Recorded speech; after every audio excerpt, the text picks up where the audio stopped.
ac am ei hun yn ddiw.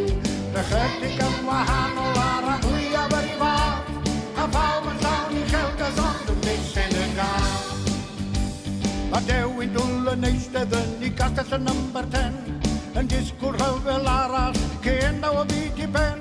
A'r Dewin doeth yn ysgwyd fel ceiliog ar y glwyd, sy'n llawer o son yn Cyrrydwen a dim am y llefryn llwyd. O, draw yn wlad y rwla, enni mor yn byw, am y dyn yn feidrol ac am y dyn yn ddiw.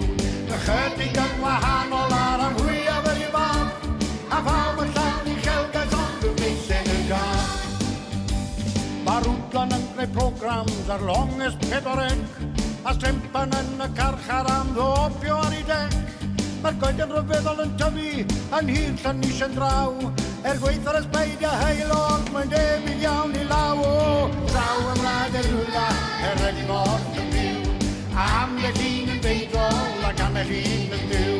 Ychydig yn wahanol ar y mwyaf yr i fath, a pawb yn llawn i chelgas ond yn meisen y gaf. Mae'r Alan Gomisiynydd a malu ar wastad i chefn, yn disgwyl cael mynd i'r asembli yn ddistaw drwy drws y cefn. Da trempan mas o garchar a'r alwad yn conglad, a pob o'r gwlad y rwla yn sefyll ar ei trad. O, draw yn wlad y rwla, enni mor yn byw, am y dyn yn feidrol ac am y llun yn ddiw. Ychydig yn wahanol ar y mwyaf yr i fath, a pawb yn llawn i chelgas ond yn meisen y gaf. Draw yn wlad y rwla, enni mor yn byw, am y dyn yn feidrol ac am y llun yn ddiw.